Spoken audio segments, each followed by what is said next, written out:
Good morning students. आप लोग chemistry का मेटलर्जी चैप्टर स्टार्ट किए थे। तो लास्ट वीडियो में थोड़ा डिस्कशन हुआ था, मेटलर्जी तक डिस्कशन हम लोग किए थे कि मेटलर्जी किसको कहते हैं और जो मेटल्स है वो मेटल को कैसे ओर से अलग किया जाता है, कैसे एक्सट्रैक्ट किया जाता है, वो जो भी स्टेप्स था हम लोग डिस्कस किए थे।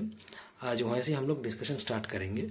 तो देखो, जो ओर्स वगैरह था वहाँ से मेटल को कैसे एक्सट्रैक्ट किया जाता था, कैसे सेपरेट किया जाता था कि पहले ओर से पहला जो स्टेप था, पहला स्टेप में तुम्हारा था क्रशिंग एंड ग्राइंडिंग। ठीक है, पहले उसको ओर्स में से उसको क्रशिंग एंड ग्राइंडिंग के मदद से उसको फाइन पाउडर में कन्वर्ट किया जाता है। मतलब ओट्स को क्रश करके ग्राइंड करके और भी फाइन पाउडर लाइक सब्सटेंस में कन्वर्ट किया जाता है।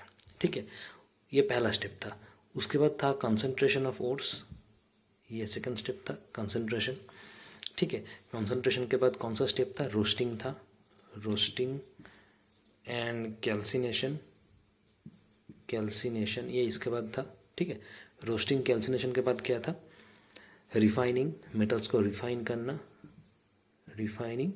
और एकदम जो लास्ट स्टेप रिफाइनिंग के बाद वो था, रिफाइनिंग करने के बाद हम लोगों को क्या मिलता था? प्योर मेटल मिल जाता था।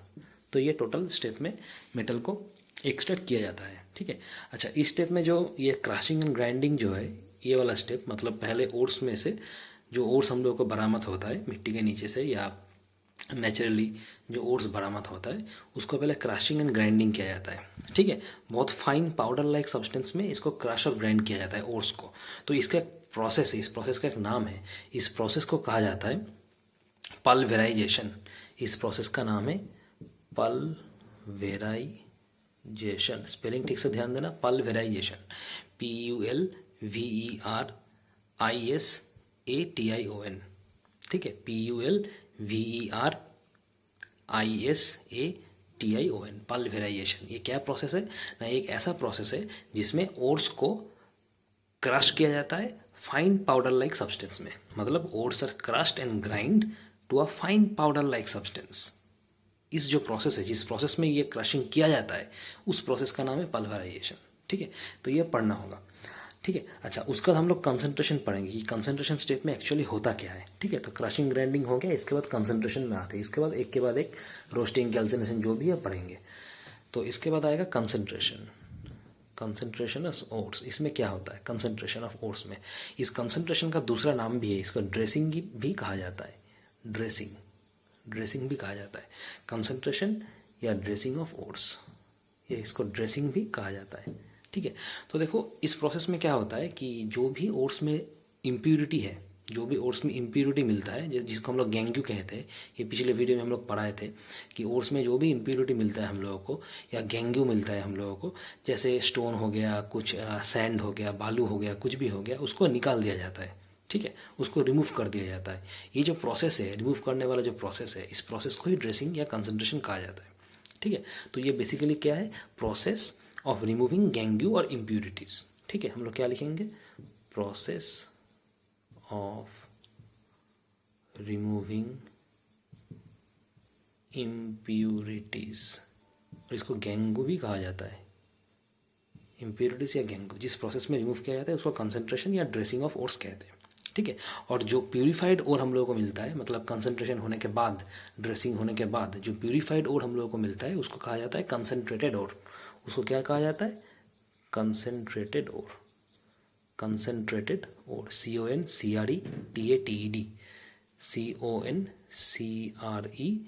CONCRETATED, concentrated ore. ठीक है, ठीक से स्पेलिंग हम लिख देते हैं, कंसेन, CONCEN, concentrated, CONCENTRATED, concentrated ore.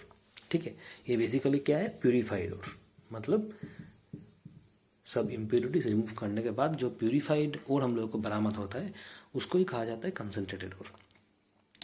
ठीक है, समझ में आया? अच्छा, अब ये जो कंसंट्रेशन हम लोग पढ़ रहे हैं, कंसंट्रेशन ऑफ ओट्स, ये बेसिकली बहुत सारा स्टेप में होता है, मतलब बहुत सारा मेथड है इसका। ठीक है, टोटल 4 मेथड हम लोग पढ़ेंगे कंसंट्रेशन ऑफ ओट्स का, कि किस किस मेथड में ये किया जाता है, या ड्रेसिंग ऑफ ओट्स किया जाता है। तो पहला वाला जो मेथड है बहुत ही पॉपुलर है, इसका नाम है हाइड्रोलिक वॉशिंग मेथड, या फिर इसको ग्रेविटी सेपरेशन मेथड भी कहा जाता है। क्या बोले? Hydraulic hydraulic washing method. दूसरा नाम क्या है? Gravity separation method. ग्रेविटी ये बहुत ही मतलब पॉपुलर मेथड है कंसंट्रेशन करने का। हाइड्रोलिक वॉशिंग मेथड या फिर इसको ग्रेविटी सेपरेशन मेथड कहा जाता है। इसका दूसरा नाम ग्रेविटी सेपरेशन मेथड है और एक नाम भी है, ये भी कहा जाता है, और एक तो नाम है लेविगेशन मेथड। Levigation, LEVIGATION। ठीक है, तो ये पहला मेथड हो गया। हम लोग डिस्कस करेंगे, पहले मेथड से बता देते हैं। ये पहला मेथड है। दूसरा और मेथड क्या है कंसंट्रेशन करने का? दूसरा है मैग्नेटिक सेपरेशन। मैग्नेटिक सेपरेशन, ठीक है। तीसरा मेथड क्या है ड्रेसिंग करने का? तीसरा जो मेथड है ये भी बहुत इंपॉर्टेंट है। इसको कहा जाता है फ्रॉथ फ्लोटेशन। क्या कहा जाता है इसको? फ्रॉथ फ्लोटेशन, ठीक है। तीसरा method FROTH, froth, FLOATATION।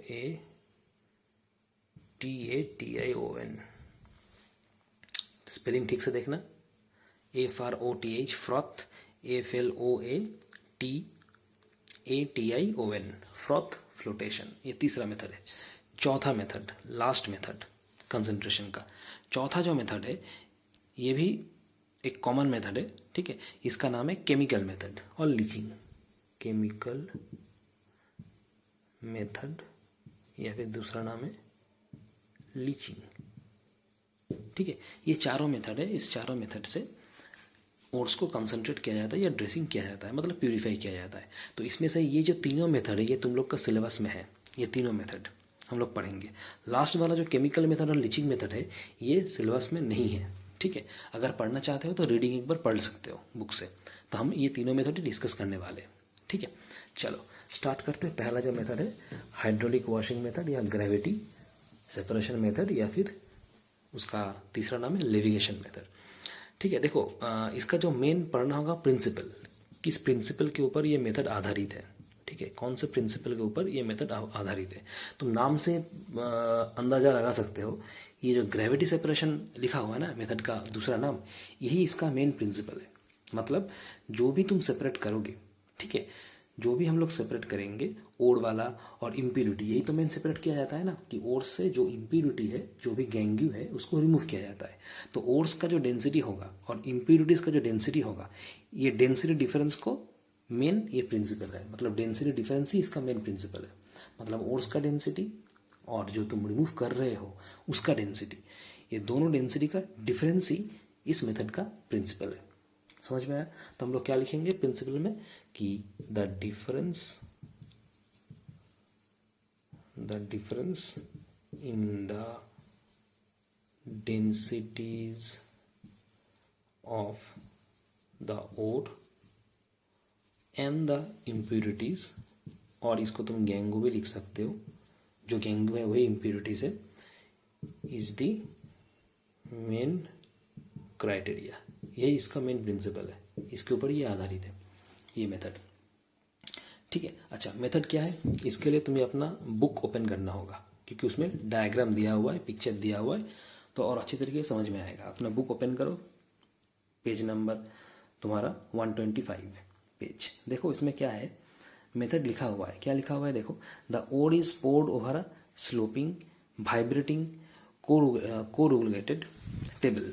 The ode is poured over a sloping, vibrating, corrugated table with grooves and a jet of water is allowed to flow over it। देखो book में एक डायग्राम दिया हुआ है। उस डायग्राम में क्या है, एक कंटेनर है जिसके अंदर वाटर है, ठीक है, और एक पाइप की तरह लगा हुआ है, ठीक है, और स्प्रे ऑफ वाटर वहाँ से डाला जा रहा है।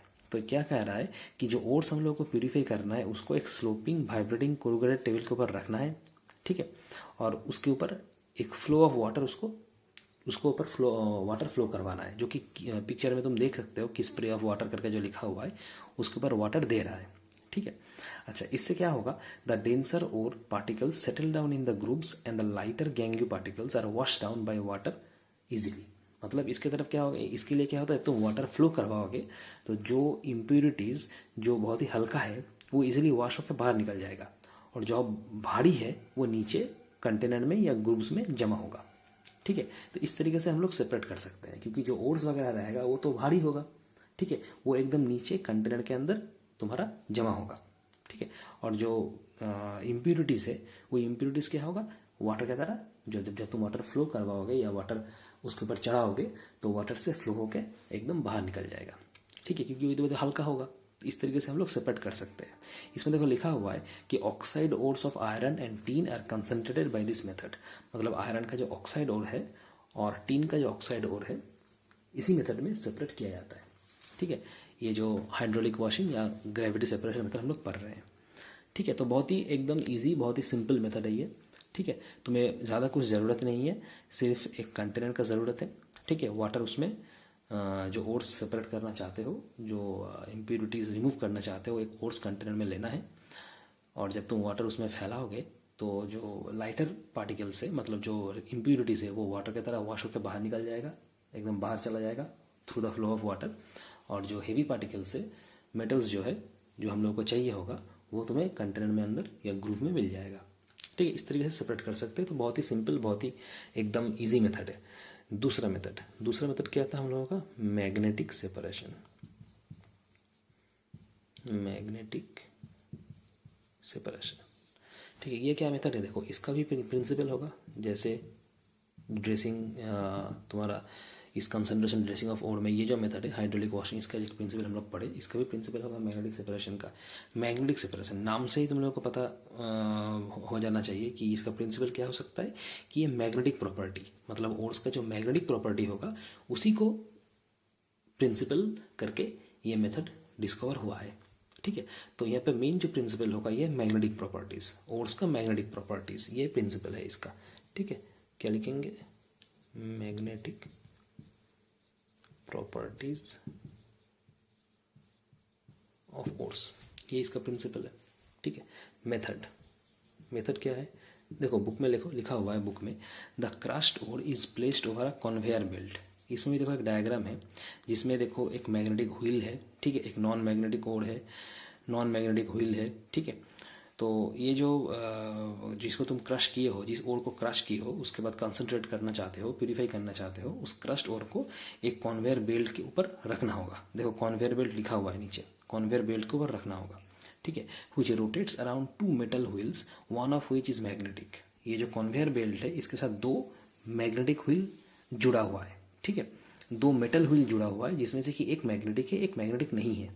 मतलब इस कन्वेयर बेल्ट के ऊपर देखो एक टोपी की तरह जो डायग्राम देख रहे हो ना, उसी के अंदर ओर्स रखा हुआ है। वो जो टोपी की तरह तुम डायग्राम देख रहे हो, 2 जो व्हील उसके ऊपर जो टोपी की तरह जो डायग्राम देख रहे हो, वही तुम्हारा कन्वेयर बेल्ट है जिसके साथ 2 व्हील लगा हुआ है। ठीक है, एक मैग्नेटिक है और दूसरा मैग्नेटिक नहीं है। अच्छा, the magnetic particles are attracted to the magnetic wheel and fall separately apart from the non magnetic particles. अब ओर्स में जो भी तुम्हारा मैग्नेटिक सब्सटेंस रहेगा वो क्या उस मैग्नेटिक व्हील से अट्रैक्टेड हो जाएगा और वहीं पे लग जाएगा, अटक जाएगा। ठीक है, और जो रिमूव तुम्हारा इम्प्यूरिटीज़ है, जो भी है, जो मैग्नेटिक नहीं है, वो क्या उससे दूर चला जाएगा, नॉन मैग्नेटिक जो व्हील है उसके तरफ चला जाएगा। मतलब क्या, इससे हम लोग सेपरेट कर सकते हैं। समझ में आ रहा है बात। तो पहला स्टेप क्या होगा, वो जो कन्वेयर बेल्ट है, जो टोपी की तरह डायग्राम तुम देख रहे हो, उसके अंदर ओर्स को रखना होगा जिसको तुम क्रश किए हो। ठीक है, उसके बाद जब तुम इसको रोटेट करवाओगे तो क्या एक मैग्नेटिक व्हील है, एक नॉन मैग्नेटिक व्हील है। तो ओर्स जब रोटेट होकर मैग्नेटिक व्हील की तरफ आएगा तो ओर्स में जो भी तुम्हारा मैग्नेटिक सब्सटेंसेस है वो क्या मैग्नेटिक व्हील से अट्रैक्टेड हो जाएगा और उसके तरफ चिपक जाएगा, वहीं पर तुम्हें मिल जाएगा वो। ठीक है, मतलब वो तुम्हारा प्योर मेटल है जो भी ओर्स में रहेगा, जो भी मेटल्स रहेगा। और जो इम्प्यूरिटीज़ है जो कि नॉन मैग्नेटिक है, वो क्या मैग्नेटिक व्हील से अट्रैक्टेड नहीं होगा, वो नॉन मैग्नेटिक व्हील की तरफ चला जाएगा। मतलब क्या 2 सेपरेट हो गया। समझ में आ रहा है।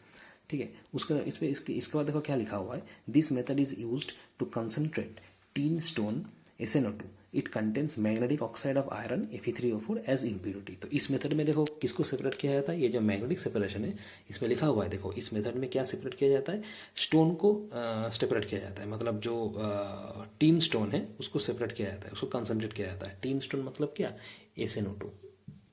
ये जो SnO2 है इसको प्यूरिफाई किया जाता है, इसका नाम है टीन स्टोन। ठीक है, इसके अंदर क्या रहता है एज ए इम्प्यूरिटी, इसके अंदर इम्प्यूरिटी रहता है तुम्हारा Fe3O4। ये Fe3O4 एज अ इम्प्योरिटी रहता है। इसका नाम है magnesium, sorry magnetic oxide, Fe3O4। इसका नाम क्या है? इसका नाम है मैग्नेटिक ऑक्साइड।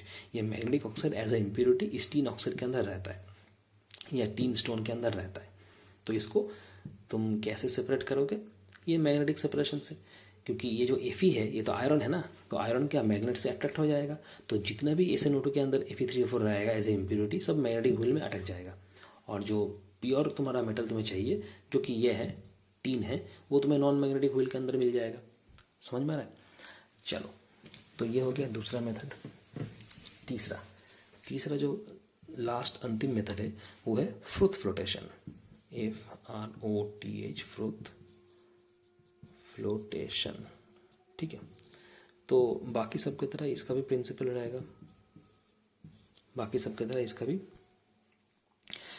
रहेगा, ठीक है। देखो इसका प्रिंसिपल क्या है, ये जो प्रोसेस है मतलब फ्रूथ फ्लोटेशन जो प्रोसेस है ये डिपेंड करता है तुम्हारा वेटेबिलिटी के ऊपर, मतलब जो ओट्स है वो कितना भीगा हुआ है, ठीक है, उसके अंदर कितना ऑयल है, कितना तुम्हारा इम्प्योरिटीज़ है, कितना पानी है उसमें, इसको कहा जाता है एक साथ वेटेबिलिटी।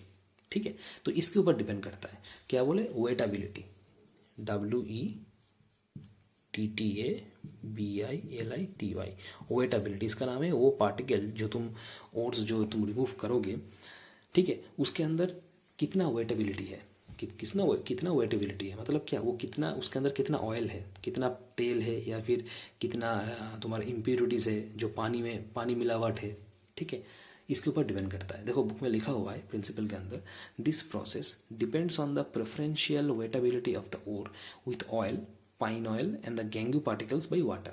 ठीक है, तो इस प्रिंसिपल को पढ़ लोगे, ये इंपॉर्टेंट है फ्रूथ फ्लोटेशन का। अच्छा, उसके बाद हम लोग आते हैं मेथड के ऊपर। मेथड में देखो क्या लिखा हुआ है, the crushed ore is taken in a large tank containing pine oil and water.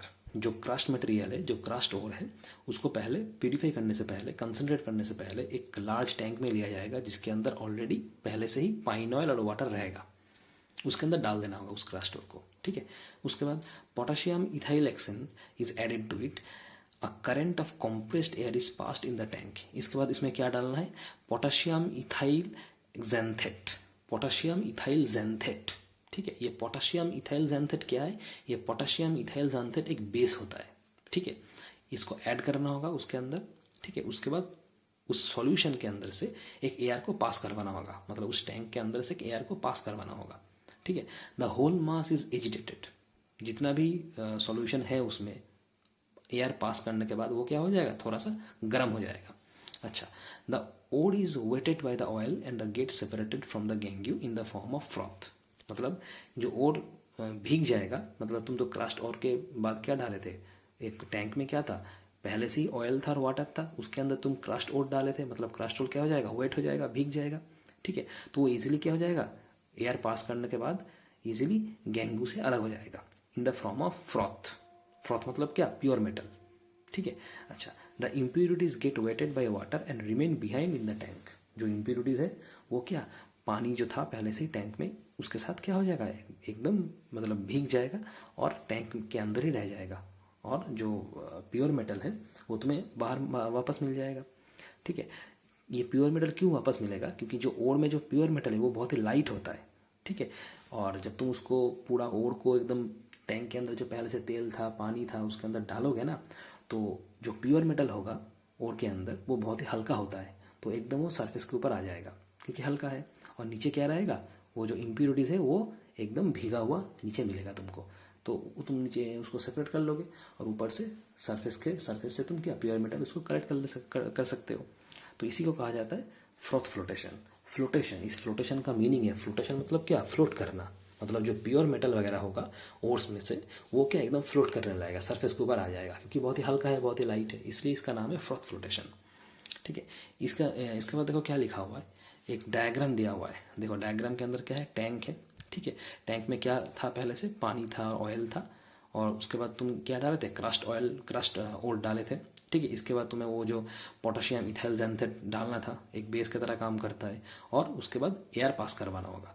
जब तुम एयर पास करोगे तब टोटल जितना सॉल्यूशन है वो पूरी तरह से गर्म हो जाएगा, और जो ओर है वो हल्का है, मेटल्स वगैरह जो प्योर मेटल वगैरह है और के अंदर वो हल्का होगा, तो एकदम वो ऊपर की तरफ सरफेस की तरफ आ जाएगा एयर पास करने के बाद, तुम वहाँ से कलेक्ट कर सकते हो। और जो इम्प्यूरिटीज है, जो भी गैंगू है, वो क्या एकदम अंदर की तरफ जो भारी होता है वो एकदम अंदर की तरफ डिपोजिटेड तुम्हें मिलेगा। ठीक है। अच्छा, इसके बाद देखो लिखा हुआ है क्या, sulphide ores like zinc blende and galena PbS are lighter than the impurities present, they are concentrated by the froth flotation process. Important है, पूछेगा कि फ्रॉथ फ्लोटेशन प्रोसेस से कौन से ओर्स को सेपरेट किया जाता है। तो यहाँ पे जो जेडएनएस है, ये जो है इसका नाम है जिंक सल्फाइड और दूसरा नाम है जिंक ब्लेंड, दो नाम है इसका, जिंक सल्फाइड या फिर जिंक ब्लेंड। ठीक है, ये वाला। और एक तो नाम है पीबीएस, इसका नाम क्या है, लेड सल्फाइड या फिर इसको गैलेना भी कहा जाता है, गैलेना। ठीक है, इन दोनों को सेपरेट किया जाता है, इम्प्योरिटीज से सेपरेट किया जाता है। मतलब यहाँ से जो प्योर मेटल है ये प्योर मेटल बरामद होता है और जो इम्प्योरिटीज है उसको रिमूव कर दिया जाता है फ्रॉथ फ्लोटेशन से, इस प्रोसेस से। तो ये इंपॉर्टेंट है, ये एग्जाम्पल पढ़ोगे। अच्छा, तो ये था तीनों मेथड कंसंट्रेशन का। और एक मेथड है जो केमिकल मेथड है, लेकिन वो सिलेबस के बाहर है इसलिए हम लोग वो नहीं पढ़ा रहे हैं। अगर चाहते हो तो रीडिंग पढ़ सकते हो। ठीक है। अच्छा, इसके बाद कंसंट्रेशन के बाद जो उसके बाद जो स्टेप था कंसंट्रेटेड करने के बाद, मतलब रिफाइन करने के बाद नेक्स्ट जो स्टेप है उसको क्या किया जाता है कि ये जो हम लोग पढ़ रहे थे कंसंट्रेशन, ठीक है, इसके बाद क्या आएगा, इसके बाद जो स्टेप है एक्सट्रैक्शन का वो है तुम्हारा क्या, रोस्टिंग और कैल्सिनेशन। ठीक है, रोस्टिंग और कैल्सिनेशन ये वाला हम लोग पढ़ेंगे इसके बाद। अब ये रोस्टिंग पढ़ने से पहले क्या पढ़ेंगे कि ये जो रोस्टिंग कैल्सिनेशन है ये बेसिकली क्या है। ये रोस्टिंग कैल्सिनेशन बेसिकली है तुम्हारा ऑक्साइड में कन्वर्ट करना, जो कंसनट्रेटेड ओर है उसको उस ऑक्साइड में कन्वर्ट करना। कैसे ऑक्साइड में तुम कन्वर्ट कर सकते हो। ठीक है, इस ऑक्साइड में कन्वर्ट करने के लिए दो प्रोसेस है, एक है रोस्टिंग, दूसरा है कैल्सिनेशन। तो इसी को हम लोग पढ़ेंगे। तो बेसिकली ये रोस्टिंग कैल्सिनेशन क्या है कि ये जो हम लोगों को कंसनट्रेटेड ओर मिला है ना, मतलब जो कंसनट्रेट हो गया है, जो हम कंसनट्रेट कर चुके हैं, ड्रेसिंग कर चुके हैं, उसको हम लोग क्या बोलते हैं, कंसनट्रेटेड ओर। तो ये जो कंसनट्रेटेड ओर है इसको कन्वर्ट किया जाता है, किस में कन्वर्ट किया जाता है, ऑक्साइड में कन्वर्ट किया जाता है। क्यों ऑक्साइड में कन्वर्ट किया जाता है, क्योंकि ऑक्साइड बहुत ही ईजी है। मतलब ऑक्साइड में से तुम्हें बहुत ही ईजी तरीके से मेटल को मिल जाएगा। तुम ऑक्साइड को रिड्यूस कर दोगे, रिड्यूस करके मेटल को बरामद कर लोगे। मतलब oxides are very easier, oxides are very easier to reduce into metals. Oxide से इजीली तुमको मेटल मिल जाएगा रिड्यूस करके, इसलिए ऑक्साइड में कन्वर्ट किया जाता है। तो ये जो कॉन्सेंट्रेटेड ओर को ऑक्साइड में कन्वर्ट किया जाएगा, इसके लिए दो स्टेप है, दो मेथड है। एक को कहा जाता है रोस्टिंग, दूसरे को कहा जाता है कैल्सिनेशन। तो यही हम लोग पढ़ेंगे, रोस्टिंग और कैल्सिनेशन। तो पहले रोस्टिंग को पढ़ लेते हैं। तो रोस्टिंग कैल्सिनेशन बेसिकली दोनों ही है तुम्हारा क्या, ऑक्साइड में कन्वर्ट करने का प्रोसेस है। जो कंसनट्रेट और तुमको मिलेगा उसको हीट करके हाई टेम्परेचर में तुम्हें ऑक्साइड में कन्वर्ट कर देना है। रोस्टिंग भी वही है, कैल्सिनेशन भी वही है, लेकिन थोड़ा सा डिफरेंस है दोनों के अंदर। डिफरेंस क्या है, देखो रोस्टिंग में क्या होता है, रोस्टिंग में तुम्हें एयर के प्रेजेंस में हीट करना पड़ेगा। रोस्टिंग में क्या है, एयर का प्रेजेंस में हीट करना पड़ेगा। लेकिन जो कैल्सिनेशन है, कैल्सिनेशन में तुम्हें एयर का ज़रूरत नहीं है। तो यही बेसिक डिफरेंस है। क्या बोले, रोस्टिंग में तुम्हें एयर का प्रेजेंस में हीट करना पड़ेगा, ठीक है, और कैल्सिनेशन में एयर का ज़रूरत नहीं है, उसको in absence of air heat करना होता है। बस बाकी सब सेम है रोस्टिंग और कैल्सिनेशन का। ठीक है, तो बेसिकली ये रोस्टिंग क्या है, रोस्टिंग एक प्रोसेस है जिससे तुम कंसनट्रेटेड ओर को हीट करके हाई टेम्परेचर में हीट करके इन प्रेजेंस ऑफ एयर उसको तुम ऑक्साइड में कन्वर्ट करोगे, उसी का ऑक्साइड में कन्वर्ट करोगे। जो मेटल तुम मिला है उसी का ऑक्साइड में कन्वर्ट करोगे। इसको कहा जाता है रोस्टिंग। ठीक है। अच्छा, ये रोस्टिंग में क्या होता है, ये रोस्टिंग प्रोसेस में होता क्या है, रोस्टिंग प्रोसेस में पहला जो है उसमें जो ओर्स में जो मॉइस्चर वगैरह रहेगा वो मॉइस्चर पहले से रिमूव हो जाएगा, क्योंकि तुम हीट कर रहे हो, इसलिए मॉइस्चर अगर है पानी में वगैरह थोड़ा कुछ है तो रिमूव हो जाएगा। तो पहला स्टेप रोस्टिंग में होता क्या है, जो मॉइस्चर है ये रिमूव हो जाता है, मॉइस्चर इज रिमूव्ड, पहला। दूसरा क्या होता है, अगर ओर में कंसनट्रेटेड ओर में कुछ ऑर्गेनिक मैटर वगैरह है तो वो भी ऑक्सीडाइज्ड होके रिमूव हो जाता है। ठीक है, मतलब सेकंड क्या होता है रोस्टिंग में, organic matter is oxidised and removed. ठीक है। तीसरा क्या है, अगर कुछ इम्प्योरिटीज वगैरह फिर भी है, जैसे कि सल्फर हो गया, फॉस्फोरस हो गया, आर्सेनिक का हो गया, अगर ये कुछ इम्प्योरिटीज उसमें है तो ये भी ऑक्सीडाइज्ड होके रिमूव हो जाता है। ठीक है। तीसरा, इम्प्योरिटीज अगर कुछ है इम्प्योरिटीज़, जैसे कि सल्फर वाला हो गया, ठीक है, पोटाशियम या फॉस्फोरस वगैरह हो गया, ठीक है, ये सब ऑक्सीडाइज्ड हो जाएगा और रिमूव हो जाएगा, और ऑक्सीडाइज्ड एंड रिमूव्ड, ठीक है, रिमूव हो जाता है। समझ में आया? तो ये तीनों चीज़ होता है। अच्छा, पहली बात देखो, हम लोग यहाँ पे देखेंगे कि कैसे होता है ये जो इम्प्योरिटीज़ वगैरह है, सल्फर का, फास्फोरस का, ये कैसे ऑक्सीडाइज होकर रिमूव हो जाता है। इसके लिए दो इक्वेशन देखो, लिखो तो समझ में आएगा। जैसे कि अगर सल्फर का कुछ इम्प्योरिटीज़ अगर है, सल्फर के इम्प्योरिटीज़ मतलब क्या, इसको ऑक्सीडाइज करना है और इसको रिमूव कर देना है, यही तो होता है। तो सल्फर का अगर कुछ भी कंपाउंड है, मान लो सल्फर ही है, ठीक है, तो ये ऑक्सीडाइज होगा मतलब क्या, ऑक्सीजन के साथ रिएक्शन करेगा, क्योंकि रोस्टिंग में तो एयर का ज़रूरत होता है, ये इन प्रेजेंस ऑफ एयर होता है रोस्टिंग। तो ये सल्फर अगर कुछ इम्प्योरिटीज़ है, तो जब तुम एयर का प्रेजेंस में हीट करोगे उसको ऑक्साइड में कन्वर्ट करने के लिए रोस्टिंग प्रोसेस में, तो सल्फर जो कंपाउंड रहेगा, जो भी इम्प्योरिटी रहेगा, वो ऑक्सीजन के साथ जुड़ के पहले सल्फर डाइऑक्साइड में कन्वर्ट होगा, सल्फर डाइऑक्साइड में, ठीक है।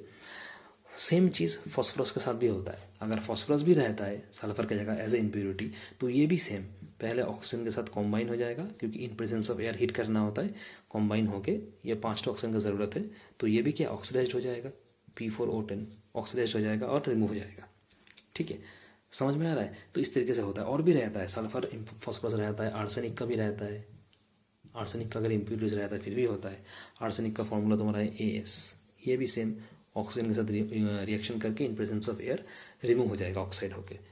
इसके लिए 4 AS का ज़रूरत है, 3 ऑक्सीजन का ज़रूरत है, तो ये ऑक्सीडाइज होकर क्या फॉर्मेशन करेगा, 2AS2O3। समझ में आ रहा है? तो ये रिमूव हो जाएगा, इस तरीके से रिमूव हो जाता है। तो ये तीसरा वाला पढ़ लिए हम लोग।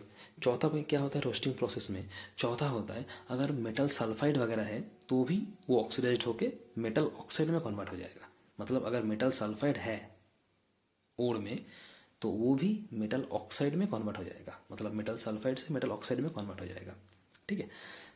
तो चौथा वाला क्या होगा, मेटल सल्फाइड्स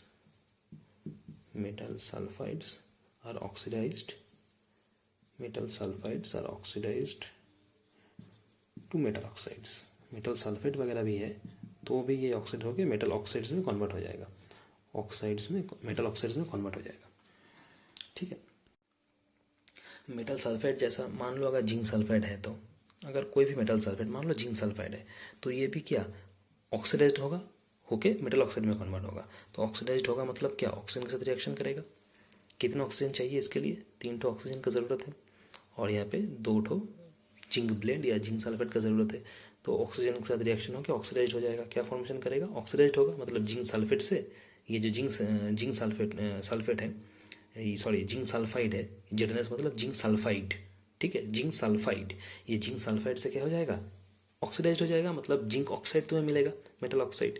तो जिंक ऑक्साइड का फॉर्मूला क्या है, ZnO, मतलब ZnS से ZnO मिल जाएगा, जिंक सल्फेट से जिंक सल्फाइड से जिंक ऑक्साइड, जिंक सल्फाइड से जिंक ऑक्साइड, ठीक है। और क्या मिलेगा, सल्फर डाइऑक्साइड, ठीक है। अगर दूसरा कुछ मेटल है, मान लो लेड है, लेड सल्फाइड, ये भी ऑक्सीजन के साथ रिएक्शन करेगा, सेम लेड सल्फाइड, इसके लिए भी 2 चाहिए, 3 चाहिए, ठीक है। तो ये PbS से किस में कन्वर्ट हो जाएगा, PbO में, मतलब लेड ऑक्साइड में कन्वर्ट हो जाएगा लेड सल्फाइड से। और क्या मिलेगा, सेम, मतलब कुछ भी कोई भी मेटल का सल्फाइड हो तो वो ऑक्सीडाइज्ड होके उसी का मेटल ऑक्साइड में कन्वर्ट हो जाएगा, होके रिमूव हो जाएगा, ठीक है। अच्छा, 5वां क्या होता है रोस्टिंग में। रोस्टिंग, ये जो हम लोग प्रोसेस पढ़ रहे हैं, इसका मेन खासियत क्या है, क्यों ये ज़रूरी है, क्योंकि रोस्टिंग क्या करता है, ये जो ओर्स वगैरह है, ओर्स को बहुत ही मतलब पोरस बना देता है। पोरस मतलब क्या है, ताकि बाहर से जो भी एयर है, जो भी तुम्हारा ऑक्सीजन है, वो अंदर बाहर हो सके, ठीक है। तो इसी को पोरस कहा जाता है। तो रोस्टिंग बहुत ही ओर को पोरस बना देता है, और इजीली पोरस होने की वजह से क्या होगा, इजीली हीट हो पाएगा। मतलब जब तुम हीट करोगे मेटल को, ताकि उसमें जो भी इम्प्योरिटीज़ वगैरह है वो ऑक्साइड होकर रिमूव हो जाए, तो जो भी मेटल्स को हम लोग हीट करेंगे और उसको हीट करेंगे, तो अगर वो पोरस हो जाता है रोस्टिंग प्रोसेस में, तो जो हीट है वो हीट यूनिफॉर्म डिस्ट्रीब्यूट होता है। मतलब टोटल जो मिक्सचर है, जो भी कंसनट्रेटेड ओर्स है, वो ईजिली यूनिफॉर्मली हर जगह हीट ठीक से हो पाएगा, ठीक है। तो इसी के लिए पोरस होना बहुत ज़रूरी है। तो रोस्टिंग की वजह से क्या ये पोरस भी होता है। तो ये एक बहुत ही इंपॉर्टेंट एस्पेक्ट है रोस्टिंग का। तो हम लोग क्या कहेंगे, ये जो रोस्टिंग है, it makes the ore porous and so ores get heated uniformly. Ores uniformly heat होता है, ओर्स गेट हीटेड यूनिफॉर्मली। ठीक है, तो ये हो गया तुम्हारा रोस्टिंग वाला पार्ट। रोस्टिंग में ये सब होता है। ठीक है, अच्छा इसके बाद हम लोग पढ़ेंगे कैल्सिनेशन। रोस्टिंग और कैल्सिनेशन दोनों ही एक साथ एक ही स्टेप में होता है। ठीक है, दोनों ही सेम है, लेकिन वो जो बोले डिफरेंस, बस उसमें ही डिफरेंस है और कुछ नहीं। कैल्सिनेशन भी सेम रोस्टिंग की तरह है।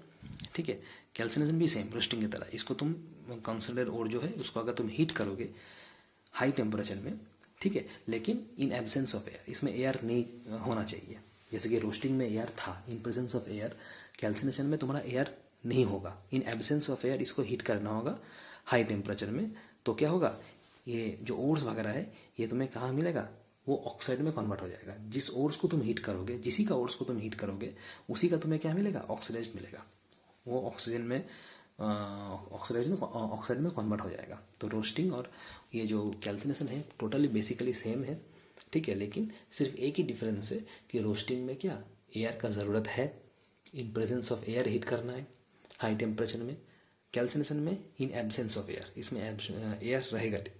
ठीक है, टेम्परेचर हाई टेम्परेचर होगा बट ओर मेल्ट नहीं होगा, ऐसा टेम्परेचर देना होगा ताकि जो ओर्स को तुम हीट कर रहे हो वो जो ओर्स है वो मेल्ट ना हो जाए।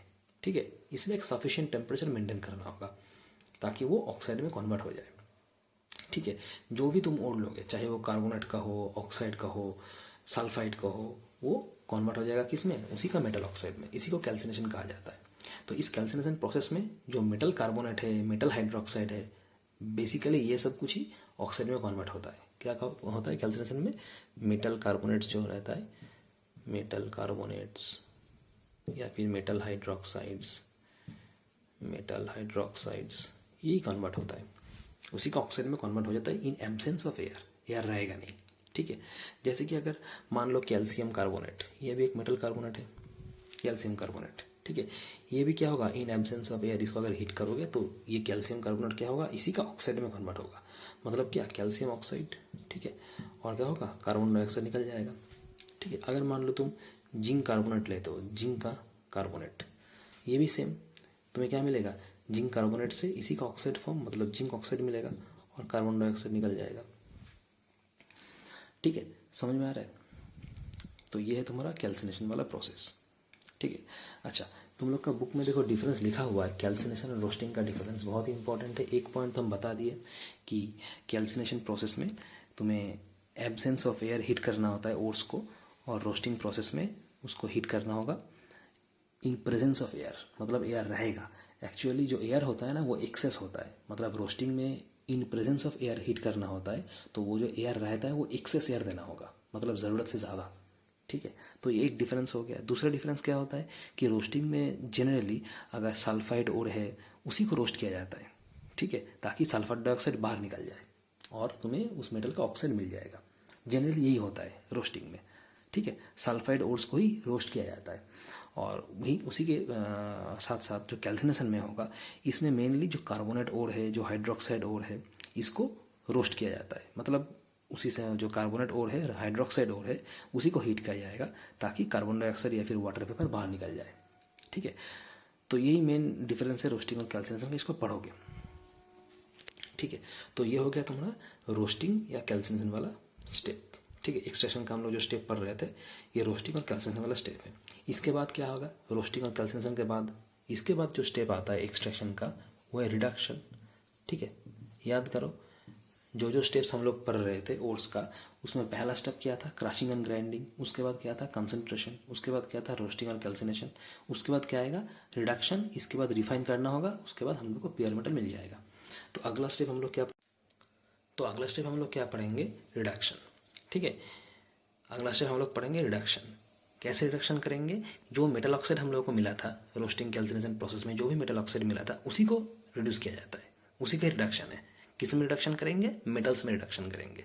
मतलब ये पूरा स्टेप क्या होगा, basically reduction of metal oxide to metals. ठीक है, reduction of metal oxides to metals.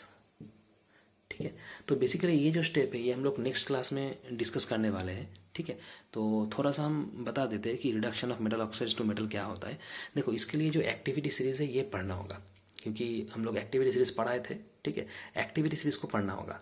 अगर एक्टिविटी सीरीज़ नहीं पढ़े हो तो एक्टिविटी सीरीज़ एक बार क्लास 9 में से देख लेना, क्योंकि क्लास 9 में भी एक्टिविटी सीरीज़ था।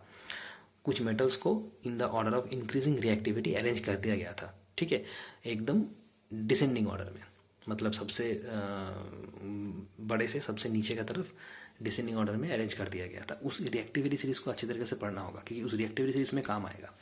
क्योंकि हर एक मेटल ऑक्साइड को ईजिली तो मेटल में कन्वर्ट नहीं कर सकते। ठीक है, जिस मेटल का रिएक्टिविटी जितना ज़्यादा होगा उसको उस ऑक्साइड से मेटल में कन्वर्ट करना उतना टफ है। तो वो रिएक्टिविटी सीरीज अगर तुम ठीक से पढ़ोगे तो नेक्स्ट दिन हम जब पढ़ाएंगे ये रिडक्शन ऑफ मेटल ऑक्साइड, तब तुम्हें समझ में आएगा। ठीक है, तो आज की क्लास में इतना ही। नेक्स्ट क्लास में से हम लोग क्या ये रिडक्शन ऑफ मेटल ऑक्साइड पढ़ेंगे, ये जो स्टेप है ये स्टेप पढ़ेंगे। और एक तो स्टेप बाकी रहेगा रिफाइनिंग ऑफ मेटल। ये स्टेप पढ़ेंगे तो हम लोगों का टोटल 5 स्टेप खत्म हो जाएगा, जो एक्सट्रैक्शन का 5 स्टेप था। ठीक है, तो आज के लिए इतना ही। नेक्स्ट क्लास में यहाँ से स्टार्ट करेंगे। Thank you.